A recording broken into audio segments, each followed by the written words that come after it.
Avec la grâce de Dieu, nous allons continuer notre série d'études bibliques.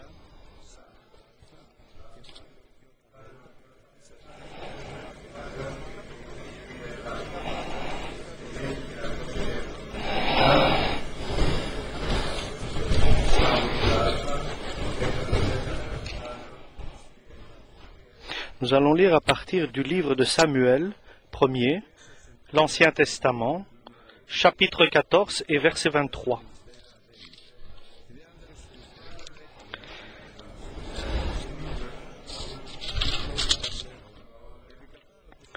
L'Éternel délivra Israël ce jour-là, et le combat se prolongea jusqu'au-delà de Beth-Haven. La journée fut fatigante pour les hommes d'Israël.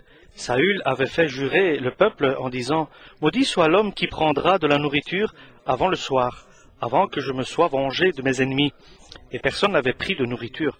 Tout le peuple était arrivé dans une forêt, où il y avait du miel à la surface du sol. Lorsque le peuple entra dans la forêt, il vit du miel qui coulait, mais nul ne porta la main à la bouche, car le peuple respectait le serment. Jonathan ignorait le serment que son père avait fait faire au peuple. Il avança le bout du bâton qu'il avait à la main, le plongea dans un rayon de miel et ramena la main à la bouche, et ses yeux furent éclaircis. Alors quelqu'un du peuple, lui adressant la parole, lui dit « Ton père a fait jurer le peuple en disant « Maudit soit l'homme qui prendra de la nourriture aujourd'hui. » Or le peuple était épuisé. Et Jonathan dit « Mon père trouble le peuple. Voyez donc comme mes yeux se sont éclaircis, parce que j'ai goûté un peu de ce miel. Certes, si le peuple avait aujourd'hui mangé du butin qu'il a trouvé chez ses ennemis, la défaite des Philistins n'aurait-elle pas plus grande? » Ils bâtirent ce jour-là les Philistins depuis Michmash jusqu'à Ajalon. Le peuple était très fatigué, et il se jeta sur le butin. Il prit des brebis, des bœufs et des veaux. Il les égorgea sur la terre, et il en mangea avec le sang. On le rapporta à Saül, et l'on dit, « Voici le peuple pêche contre l'Éternel, en mangeant avec le sang. » Saül dit, « Vous commettez une infidélité. Roulez à l'instant vers moi une grande pierre. » Puis il ajouta, « Répandez-vous parmi le peuple, et dites à chacun de m'amener son bœuf et sa brebis, et de l'égorger ici. Vous mangerez ensuite, et vous ne pécherez pas contre l'Éternel, en mangeant avec le sang. » Et pendant la nuit, chacun parmi le peuple amena son bœuf par la main, afin de l'égorger sur la pierre. Saül bâtit un autel à l'Éternel. Ce fut le premier autel qu'il bâtit à l'Éternel. Saül dit, « Descendons cette nuit après les Philistins, pillons-les jusqu'à la lumière du matin, et n'en laissons pas un de reste. » Ils dirent, « Fais tout ce qui te semblera bon. » Alors le sacrificateur dit, « Approchons-nous ici de Dieu. » Et Saül consulta Dieu. « Descendrai-je après les Philistins? Les livreras-tu entre les mains d'Israël? » Mais en ce moment, il ne lui donna pas de réponse. Saül dit, « Approchez ici, vous tous chefs du peuple. Recherchez et voyez comme ce péché a été commis aujourd'hui, car l'Éternel, le libérateur d'Israël, est vivant. Lors même que Jonathan, mon fils, en serait l'auteur, il mourrait. » Et dans tout le peuple, personne ne lui répondit. Il dit à tout Israël, « Mettez-vous d'un côté, et moi et Jonathan, mon fils, nous serons de l'autre. » Et le peuple dit à Saül, « Fais ce qu'il te semblera bon. » Saül dit à l'Éternel, « Dieu d'Israël, fais connaître la vérité. » Jonathan et Saül firent désigner, et le peuple fut libéré. Saül dit, « Jetez le sort entre moi et Jonathan, mon fils. » Et Jonathan fut désigné. Saül dit à Jonathan, « Déclare-moi ce que tu as fait. » Et lui déclara et dit, « J'ai goûté un peu de miel avec le bout de mon bâton que j'avais à la main. Me voici, je mourrai. » Et Saül dit, « Que Dieu me traite dans toute sa rigueur, si tu ne meurs pas, Jonathan. » Le peuple dit à Saül, Quoi, Jonathan mourrait-il, lui qui a opéré cette grande délivrance en Israël? Loin de là. L'Éternel est vivant. Il ne tombera pas un de ses cheveux par terre, car c'est avec Dieu qu'il a agi dans cette journée. Ainsi le peuple sauva Jonathan et il ne mourra pas. Saül cessa de poursuivre les Philistins et les Philistins s'en allèrent chez eux. Après que Saül eut pris possession de la royauté sur Israël, il fit de tous côtés la guerre à tous ses ennemis, à Moab, aux enfants d'Ammon, à Édom, au roi de Tsova et aux Philistins, et partout où ils se trouvaient. Ils étaient vainqueurs. Il manifesta sa force, battit Amalek et délivra Israël de la main de ceux qui le pillaient. Les fils de Saül étaient Jonathan, Shivvi, Malkishua. Ses deux filles s'appelaient l'aînée Merab et la plus jeune Michal. Le nom de la femme de Saül était Achinoam, fille d'Achimatz. Le nom du chef de son armée était Abner, fils de Ner, oncle de Saül, Kis, père de Saül, et Ner, père d'Abner, était fils d'Aviel. Pendant toute la vie de Saül, il y eut une guerre acharnée contre les Philistins. Et dès que Saül apercevait quelques hommes forts et vaillants, il le prenait à son service. Amen.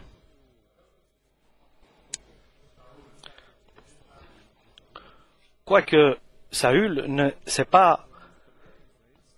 pas observé la parole de Dieu, le peuple d'Israël est resté dans la parole de Dieu. Et Dieu décide de libérer le peuple d'Israël. Et Dieu veut lui donner une sagesse pour qu'il soit vainqueur, le peuple d'Israël. Et ici, nous devons faire observer quelque chose. Certains disent que les péchés des parents rendent la vie difficile aux enfants et en souffrent. Par exemple, un père qui boit, l'enfant qui va naître, cet enfant va naître malade. Si un des parents est fidèle et a la foi en Dieu, alors les enfants sont sanctifiés pour une des personnes qui est fidèle au Christ. Et les enfants donc sont sanctifiés par Dieu. Et les enfants de ceux qui n'ont pas la foi en Dieu sont impurs, à cause de qui n'ont pas la foi en Dieu. L'enfant a la possibilité de devenir sanctifié si les parents ne sont pas peut-être dans la foi en Dieu, mais les enfants peuvent venir à la foi en Dieu. Et Saül s'est trouvé dans cette situation, dans la situation de transgression. Dieu collaborait quand même avec le peuple d'Israël parce qu'il est bon, il est miséricordieux, il a de la compassion pour son peuple. Et avec Jonathan et le serviteur de Jonathan qui portait les armes de Jonathan, Dieu par lui a fait un miracle et a donné la victoire au peuple d'Israël. Il y avait la garde des Philistins et Jonathan a dit « Nous allons aller vers eux et si ils nous disent de nous arrêter là où nous sommes, alors Dieu ne nous livre pas les Philistins entre nos mains. Mais si ils nous disent approchez vers nous, alors Dieu nous les livre entre nos mains et ils sont livrés par Dieu. Et l'apôtre Paul, lorsqu'il a décidé d'aller en Asie, l'Esprit Saint l'a empêché d'aller en Asie et il est arrivé à Troas. Il a vu pendant la nuit un songe, un rêve, un homme de Macédoine lui disant « Viens, passe par chez nous ». Et lorsque quelqu'un t'invite et tu es une personne qui a besoin de l'aide de Dieu, certainement c'est Dieu qui va t'envoyer. Surtout lorsqu'on te demande de l'aide. De l'aide, nous ne pouvons pas donner. Et même comme une famille, comme une église, nous devons toujours être prêts à donner de l'aide, mais avec l'aide de Dieu. Et nous devons offrir cette aide. Simplement, nous devons discerner que ce soit des hommes qui ne profitent pas de cette aide que nous pouvons leur proposer ou leur offrir. Nous devons être très prudents. C'est pour cela que l'Écriture nous dit nous devons faire du bien à ceux que nous considérons qu'ils ont vraiment besoin de notre aide et de notre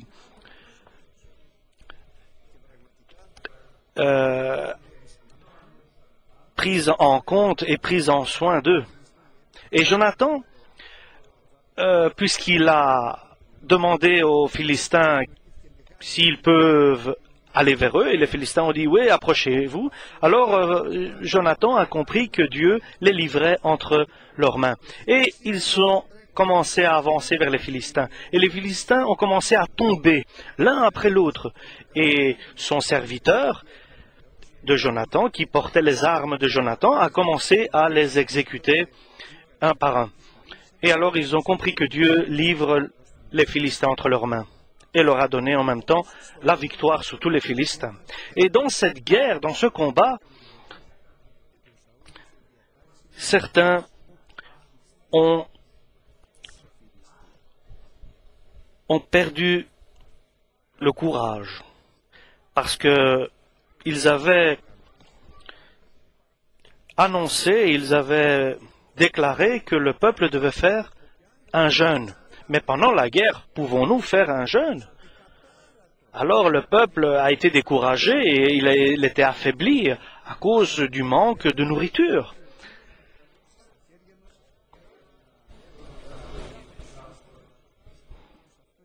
Et c'était inutile, c'était pas très intelligent de demander au peuple de faire un jeûne pendant qu'il y a un combat en cours.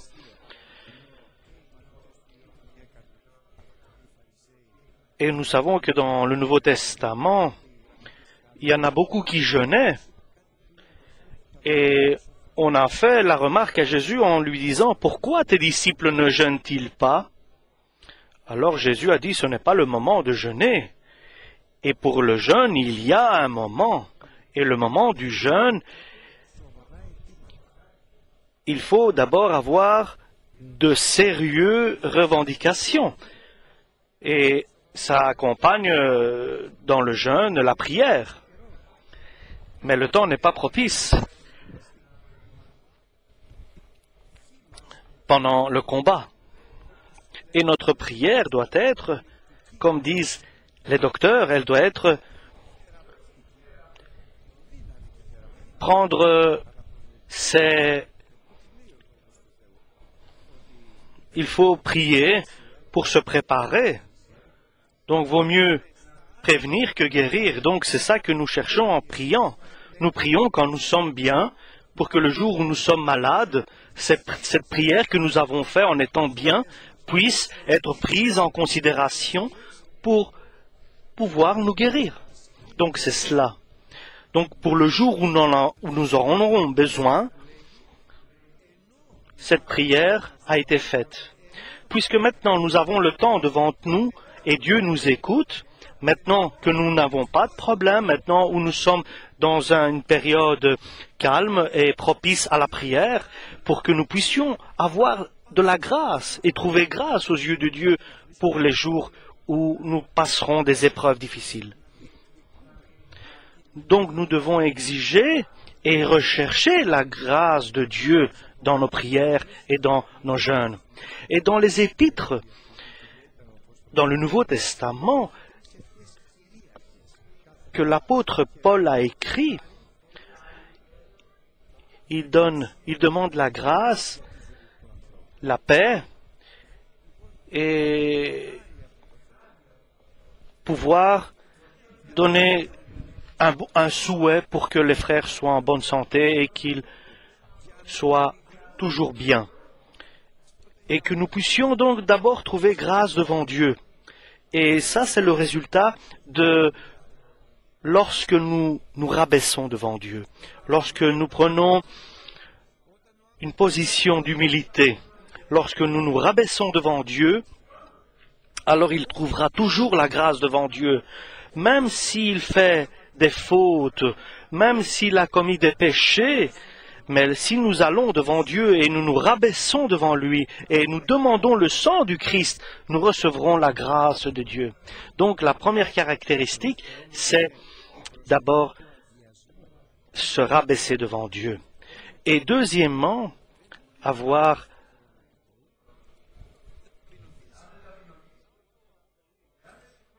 et il faut bien sûr, il faut aussi pardonner.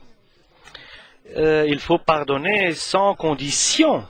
Nous examinons pas le pourquoi ou le comment, mais il faut pardonner totalement sans examiner qui avait tort ou qui avait raison.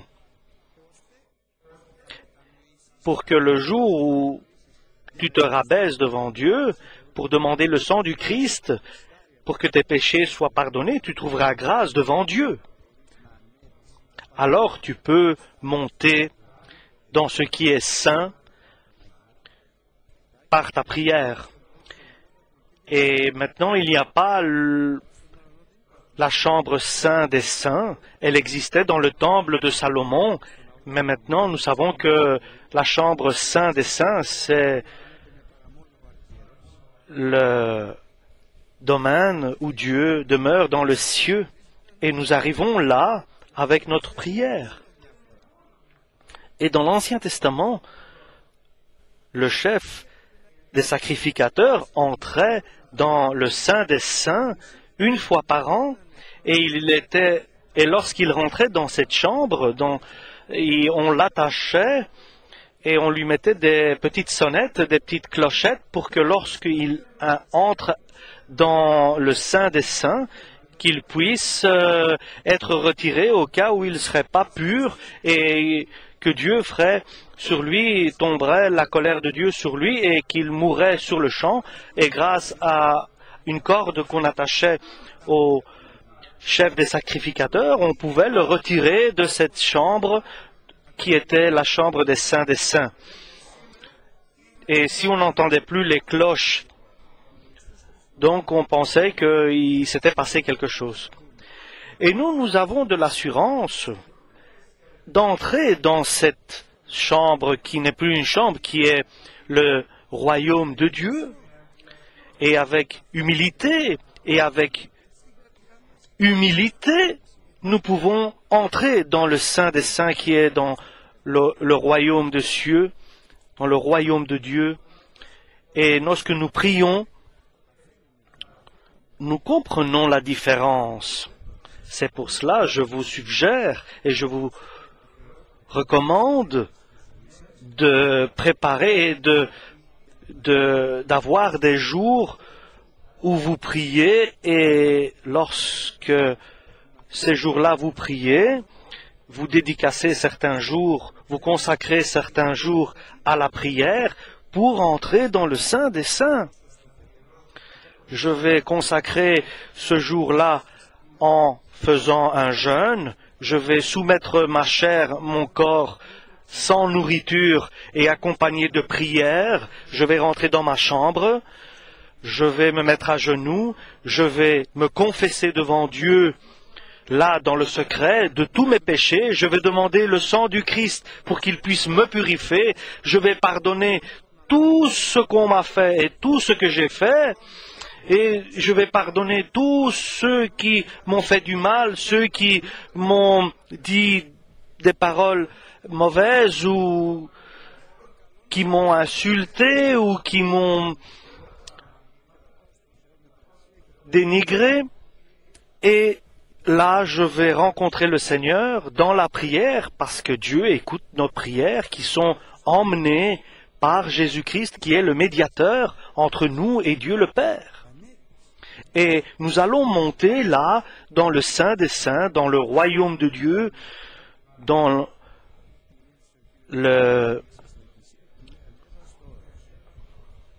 l'endroit où est la demeure de Dieu.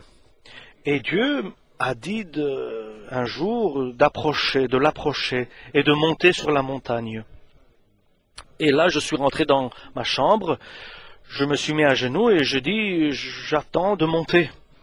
Je suis allé une fois, deux fois, trois fois dans ma chambre pour prier et je ne pouvais pas monter dans le Saint des Saints, donc dans la partie sainte de Dieu, dans ce qui est dans les cieux. Et à un moment, pendant ma prière, je suis monté comme si j'étais dans un ascenseur, comme si j'étais dans une boîte ou dans une cloche, et je me suis retrouvé sur une montagne, et c'était terrible, je vous le dis. Et c'était une montagne terrible, immense. Et là, je voyais la terre, elle était, tout était petit de là-haut, et j'avais une vision, et je pouvais voir tout, je pouvais tout observer de là-haut. Et pendant que j'étais assis, je me suis retrouvé de nouveau dans ma chambre. Après, je me suis souvenu que Dieu m'a dit, monte sur la montagne et je vais te montrer des révélations, je vais te donner des révélations. Et j'avais oublié, et je suis retourné le lendemain à la prière, j'avais oublié, est-ce que tu peux me faire remonter dans le Saint des Saints par la prière? Et je suis remonté en priant, et je me suis retrouvé sur une montagne et je regardais. C'est pour cela que je le crois. Et je vois un ciel qui était rempli de nuages noirs, et il y avait un vent qui soufflait, et les nuages allaient par là, une fois par-ci. C'était terrible ce que je voyais. Il y avait des éclairs, des tonnerres, et c'était quoi ce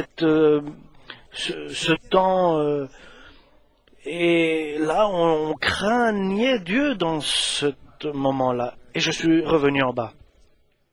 Et le troisième jour, j'ai demandé de remonter, et il ne m'a pas remonté. Et Dieu ne m'a pas donné cette vision. Mais dans les saints et saints, nous avons l'assurance d'y aller, et Dieu va t'amener dans le Saint des Saints, donc dans son domaine. Et soyez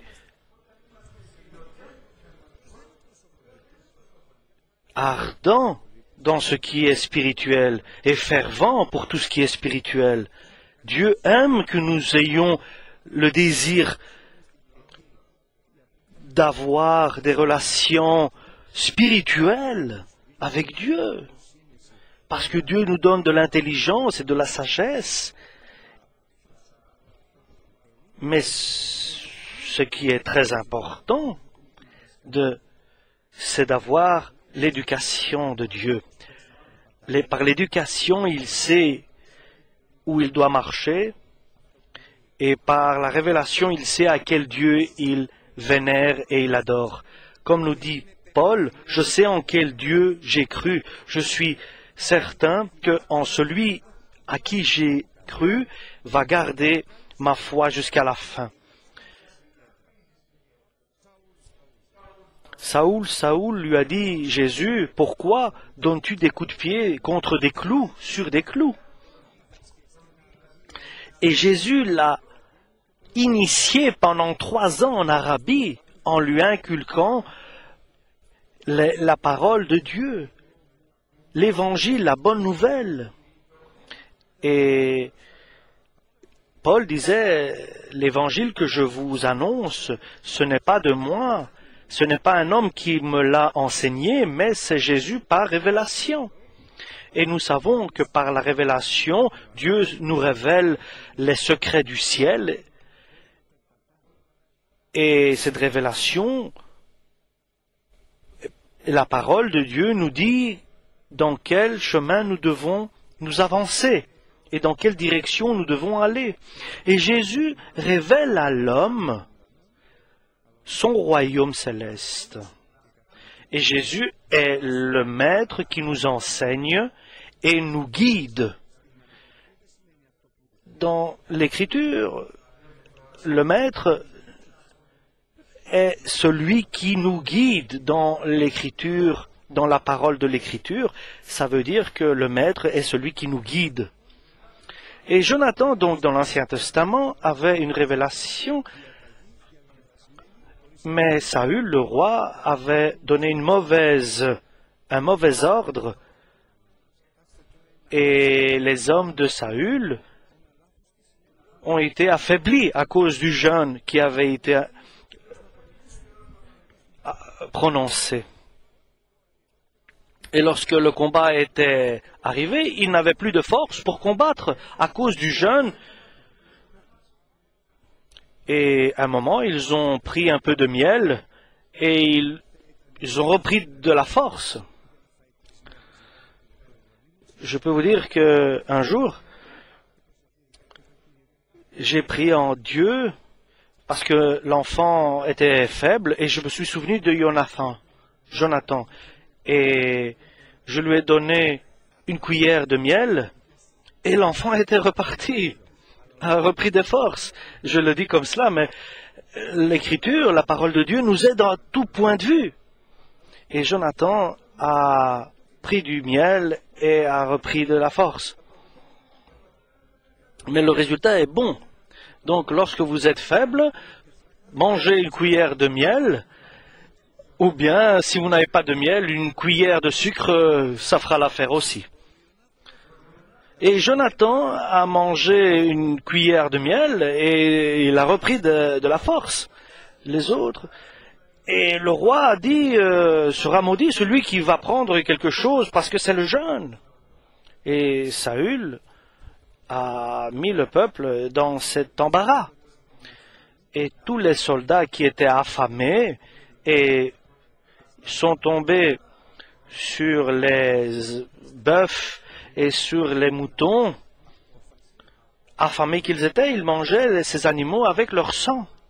Et ils avaient même commis le péché parce qu'à cause de la famine qu'ils avaient, à cause de l'envie de manger qu'ils avaient, ils ont commencé à manger les bêtes avec le sang.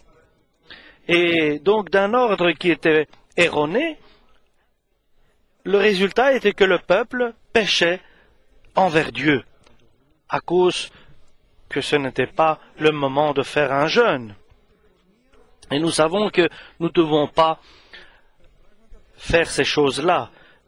Et dans le Nouveau Testament, il y a 4 choses qui sont interdites, donc de manger et de boire du sang. C'est une des 4 interdictions. Et le peuple a péché parce qu'il a mangé de la viande avec son sang. Et nous devons demander le pardon à Dieu. Et ils n'ont pas tué ceux qui ont péché, ils leur ont fait des reproches, des remarques, des réprimandes. Mais nous ne savons pas si Saül a compris son erreur. Mais il a demandé à Dieu d'apporter chacun son bœuf et son mouton pour pouvoir le sacrifier et après pouvoir le manger.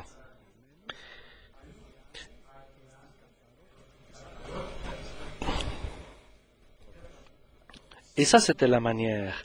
Le sacrifice des animaux. Parce que sans faire verser le sang des animaux, il n'y avait pas de pardon.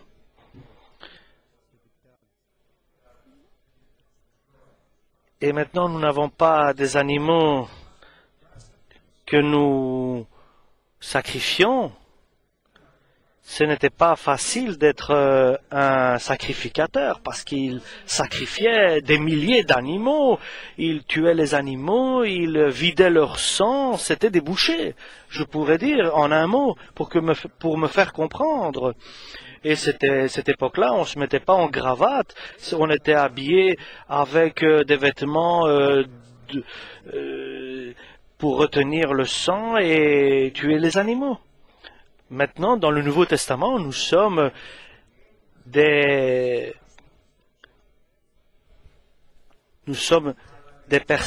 frères sacrés parce que nous avons un sacrificateur qui s'est sacrifié pour nous et nous ne devons plus sacrifier d'animaux.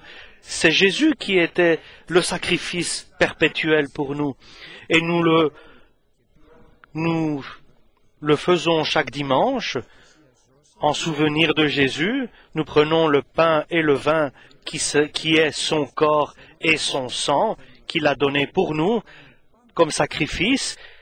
Et il est notre sacrifice perpétuel, Jésus-Christ. Il s'est donné une fois pour tous et nous le faisons avec compréhension lorsque nous prenons le corps et le sang du Christ. Nous savons ce que nous faisons. Lorsque le chrétien s'éloigne des choses, des biens, des mets de ce monde et tout ce que ce monde offre comme désirs qui sont contraires à la volonté de Dieu et à toutes les fêtes et à tout ce que le monde donne comme fête, pour le monde, cela n'est pas un péché. Mais pour nous, nous savons que c'est une transgression de faire ce que font ceux qui n'ont pas la foi en Dieu. Et lorsque nous servons Dieu le vrai, le Dieu le Tout-Puissant, avec des prières, des louanges et avec des jeûnes et des prières, et lorsqu'il sert ses frères avec humilité, en supportant les uns les autres avec amour et en considérant les autres supérieurs à lui, ça c'est un sacrifice. C'est un sacrifice, c'est notre vénération naturelle, c'est notre adoration naturelle que nous avons en faisant cela. Et souvent nous devons pardonner nos frères, ce n'est pas facile, et de se rabaisser, et de considérer son prochain supérieur à nous. Et même s'il ne marche pas comme il devrait marcher, c'est un sacrifice. Ce n'est pas facile. Ton frère qui souffre pendant que toi, tu es dans la joie d'aller pleurer avec lui, c'est un sacrifice de prendre soin des autres. Ce n'est pas facile de ne pas scandaliser personne par ton comportement. Ça, c'est un sacrifice. Ça, c'est la vie du chrétien. Et la vie du chrétien est un sacrifice perpétuel et de vivre en paix avec ses frères. Et ça, c'est notre adoration naturelle que nous avons. Donc, ils ont fait les sacrifices. Les péchés des Israéliens ont été pardonnés par ce sacrifice. Et ils ont dit, pendant la nuit, nous allons attaquer les Philistins, nous allons les détruire. Mais certains ont dit, nous devons d'abord prier et demander à Dieu. Ça, c'est une bonne idée. Nous ne devons pas oublier cela. D'abord, Dieu, avant d'accomplir ta volonté ou de faire ce que tu penses faire. Et ils ont demandé l'aide de Dieu. Et ce qui est important, c'est de demander à Dieu. Oui, ils ont demandé à Dieu. Et Dieu ne répondait pas. Et lorsque Dieu ne répond pas, il savait qu'il y avait le péché dans le peuple. Et nous voyons comment Dieu réagissait. Et nous, dans le Nouveau Testament, nous devons nous poser des questions. Dieu n'a pas répondu. Il se passe quelque chose. Et nous devons demander maintenant à Dieu qui parmi nous a péché. Demandons à Dieu qui est celui qui a péché et ce péché doit être exterminé parmi le peuple pour que Dieu puisse nous répondre. C'est pour cela que la parole de Dieu nous dit, si vous péchez en connaissance de cause, alors il n'y a pas de sacrifice qui peut pardonner ce péché. Si vous le faites, mais pourtant je n'ai pas fait un péché mortel, mais si je fais un péché et si je continue à le faire et tu n'as pas de conscience que tu fais le péché, par exemple un petit mensonge que tu continues à mentir dans ta vie chrétienne, ça c'est un péché perpétuel qui peut devenir mortel à la suite si tu ne demandes pas le sang du Christ et que tu arrêtes de faire ce que tu fais. Et nous savons que tous les péchés sont mortels si nous ne nous repentons pas de ce péché que nous faisons. Si nous ne demandons pas le sang du Christ. C'est pour cela, tous les saintes personnes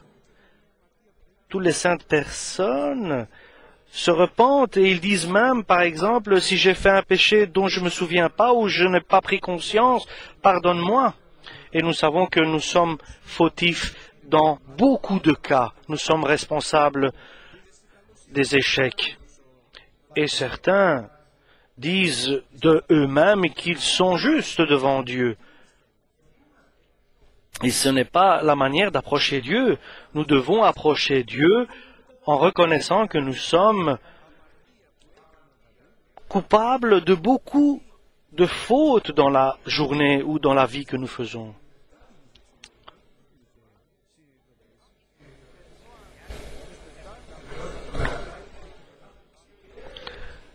Et Dieu a pleuré, Saül a dit, nous devons chercher où est le péché.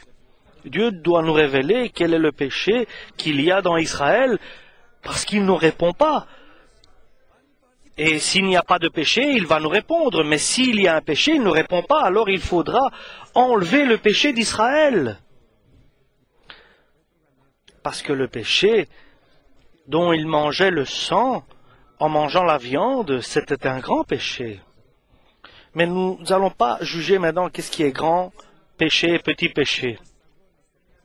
Si tu prends un peu de poison, beaucoup de poison, c'est le même résultat.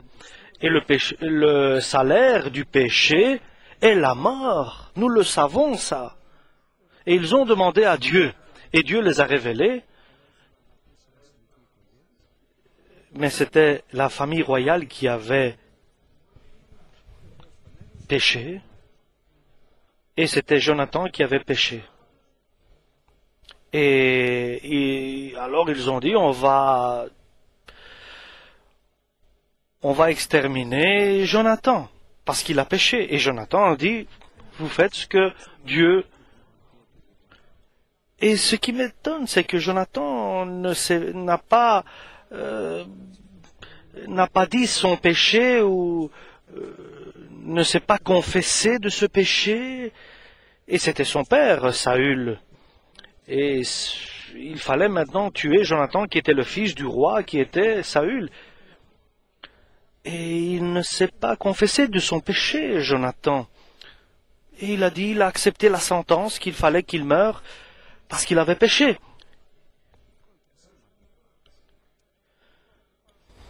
Et parfois nous faisons des péchés. Et nous les oublions parce que nous les considérons que ce n'est pas vraiment un péché ou c'est quelque chose de terrible, ça. Et il s'est retrouvé devant la mort, Jonathan. Nous ne devons pas jouer avec le péché. Nous devons savoir que le chrétien n'a pas peur des péchés qu'il a commis parce qu'il va devant Dieu, il se repent, il confesse ses péchés et il déclare qu'il ne va plus les refaire et Dieu le pardonne. Parce qu'il voit sa bonne conscience, sa bonne volonté, et Dieu le pardonne. Mais nous ne devons pas jouer avec le péché, nous ne devons pas couvrir le péché. Il n'y a rien de caché devant Dieu. Nous ne pouvons pas cacher, nous ne devons pas cacher. Le péché, nous devons la confesser. Et même si nous avons été injustes envers quelqu'un, nous devons demander le pardon pour établir la relation. Ce n'est pas un jeu de jouer avec le péché, c'est un jeu dangereux de jouer avec le péché. Avec le péché, même le simple péché. Moi, je peux dire, peut-être je n'ai même pas péché.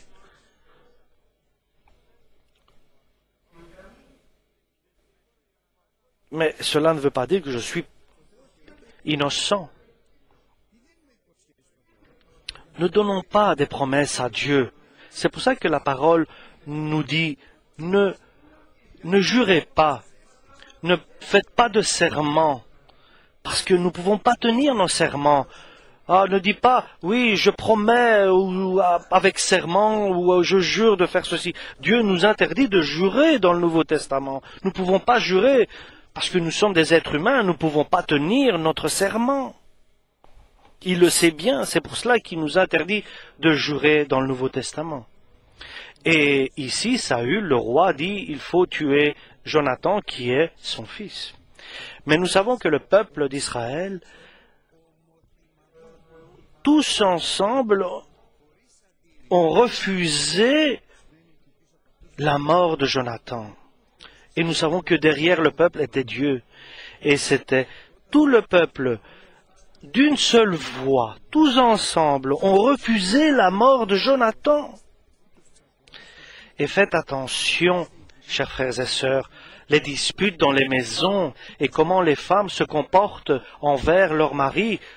N'élevez pas la voix devant vos maris. Certaines femmes disent à leur mari, qui es-tu toi? Ne faites pas cela, femme. Et je commence par les femmes, et pour terminer avec les hommes, mais faites attention comment vous parlez aussi à vos femmes, mari.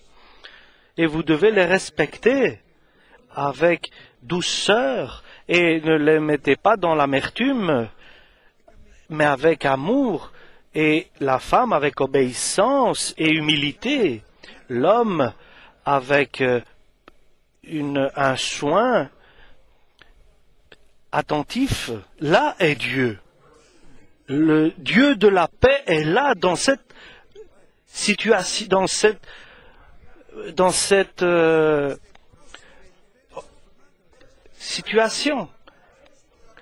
Et faites attention comment vous vous comportez entre couples, et surtout attention devant les enfants. Et parfois, il y a certains qui crient et les voisins écoutent. Que Dieu nous garde de cela. Demandons la paix avec tous les hommes, combien plus avec sa propre famille. Les femmes qui crient, s'ils ne se repentent pas, Dieu les rejette, les renvoie. Je ne vais pas dire pour les hommes qui battent leurs femmes, mais bienheureux, nous n'avons pas de tels exemples dans l'Église, mais ce sont des exemples terribles, je peux vous dire. Dans la maison, il faut qu'il y ait la paix, l'amour de Dieu. Et s'il se passe quelque chose, la repentance doit y être. S'il y a des disputes, la repentance. Et je me souviens, 2 personnes saintes qui se disputaient. Mais 2 personnes saintes qui se disputent. Mais mon Nico, gloire à Dieu, pourquoi tu as fait cela? Et mes chères femmes, je l'ai fait, alléluia, pour ceci ou cela. Et s'ils se parlent comme ça, les couples, Dieu peut les bénir, bien sûr. Mais j'ai déjà entendu certaines femmes qui ouvrent leur bouche et qu'ils parlent et qu'ils ne s'arrêtent pas. Et j'ai dit aux jeunes, faites attention, ne prenez pas des femmes qui sont grincheuses. Si Dieu vous donne une femme grincheuse ou qui est avare, attention, attention, une femme qui est avare, faites très attention, et qui est en même temps jalouse. Tu sais c'est quoi? Si ta femme est jalouse de toi, et qu'elle soit grincheuse, jalouse et avare, attention, et cela ne change pas dans la vie. Mais il y a certaines femmes, je dis aux filles, ne prenez pas de quelqu'un d'avare et de jaloux, et il vous laissera même pas prendre une chic. Et vous allez me dire, est-ce que vous avez besoin d'une chic? Non, sûrement pas. Mais si la fille veut prendre une chic, et faites attention, et qu'il ne soit pas grincheux. C'est terrible d'avoir quelqu'un qui grinche, qui soit grincheux du matin au soir. Alors, attention à vos oreilles. Mais faisons attention à cela. Et si nous avons pris quelqu'un de grincheux, que cette grincheuse se repente. Et si nous avons pris un grincheux, qu'il se repente. Que Dieu me pardonne pour ce que je dis là, mais Dieu va nous corriger. Il faut dans la maison qu'il y ait la paix. Bien sûr qu'il y aura des raisons de dispute, mais la solution viendra par la gloire de Dieu et par la parole d'Alléluia. Gloire à Dieu, Marie. Gloire à Dieu, femme. Et ainsi doivent résoudre les problèmes et les disputes doivent. Mais si nous sommes ainsi lorsque nous voyons un mari qui prie, la femme dit merci Dieu pour m'avoir donné un mari pareil qui prie, et le mari qui voit la femme prier avec son voile sur la tête, voilé donc dans la prière devant Dieu, il remercie Dieu pour cette femme que Dieu lui a donnée. Et Jonathan ici, que Dieu a utilisé, qui s'est servi de Jonathan pour recevoir la victoire, nous allons tuer Jonathan. Et Jonathan a été sauvé par la voix du peuple qui était une voix, et cette voix a couverte la volonté du roi qui voulait tuer celui qui avait péché. Et Dieu nous fait tous nos désirs lorsqu'il y a un total accord parmi tout le monde, lorsque tout le monde est d'accord. Et c'est pour cela que le diable, et lorsqu'il n'y a pas de confusion parmi le peuple, alors Dieu écoute d'une voix ceux qui parlent et il répond à leurs requêtes. Le peuple de Dieu, j'entends. Et nous devons, bien sûr, pas penser pourquoi il m'a dit ça, que nous ne pouvons pas rester et penser ce que nous avons subi ou ce que nous avons traversé. Oui, et dire je ne peux plus supporter ceci ou cela. Dieu est au-dessus de tout cela. Nous devons oublier tout et pardonner tout et supporter ce que Dieu permet que vient dans notre vie. Parce que sinon il y a une confusion terrible, c'est un Vavel donc qu'il y aura dans notre vie. Après cela, les choses sont rétablies. Le roi Saül, Dieu est avec Israël, le peuple. Bien sûr, Saül a perdu sa royauté. Et cette royauté ne va pas être transmise à sa famille. Il a perdu la royauté. Mais grâce au peuple, Dieu donnait la victoire à Israël. Et ici, quelque chose je voudrais vous dire, chers frères et sœurs. Nous devons faire attention pour notre personne. Peut-être que je sois dans le péché, dans la transgression, et que Dieu soit avec moi. Oui, grâce à ma famille et grâce à l'Église, Dieu sera avec moi. Il m'accepte, mais je trouverai à la fin mon compte. Sera pas bon. Mais ceux qui œuvrent dans l'œuvre de Dieu, qu'ils ne disent pas Dieu est avec moi parce que il me bénit. Non, comme à Saoul, Dieu le bénissait à Saül, le roi. Mais comment Dieu aide? Dieu bénit le roi et faisait perdre ses ennemis. Il donnait la victoire à Israël. Comment cela était possible? Grâce au peuple. Donc nous devons d'abord demander le royaume de Dieu et sa justice et pas les bénédictions. Dieu me bénit, mais je ne suis pas prêt pour aller dans le royaume. En ton nom, j'ai prophétisé. Nous avons fait beaucoup de miracles. Nous avons chassé des démons. Et vous savez ce que Jésus leur a répondu? Partez, éloignez-vous de moi. Je ne vous ai jamais connu, leur a dit Jésus. Et pourtant, il faisait tous ces miracles. Comment est-ce possible, hein? Lorsque Dieu me bénit, je vais très bien. Et attention, lorsque je vais bien, lorsque je suis béni, mais quand je demande le royaume de Dieu, lorsque je me repens, et grâce à l'Église, il me bénit à moi aussi, parce que je fais partie de l'Église. Donc, grâce au peuple d'Israël, Dieu bénissait aussi Saül. Il leur donnait la victoire. Et l'apôtre Paul nous dit, faites attention à vous-même et après à tout le reste des fidèles. Fais d'abord attention à toi, disait Paul à un des frères. D'abord fais attention à toi-même et après au restant aux autres. D'abord, soyons prudents pour nous-mêmes. Disons Christ, prépare-moi que je sois comme tu le désires pour l'enlèvement de l'Église. Et tout ce que je fais qui attriste le Saint-Esprit, pardonne-moi, chers frères et sœurs. Avec ça, je vais terminer. Notre salut n'est pas garanti. Nous ne devons pas penser qu'il a déjà été donné. Ce n'est pas déjà terminé. C'est pour cela qu'il nous conseille œuvrez et travaillez pour votre salut avec crainte et attention.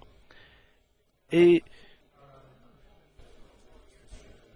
nous devons œuvrer pour notre salut avec crainte et avec attention.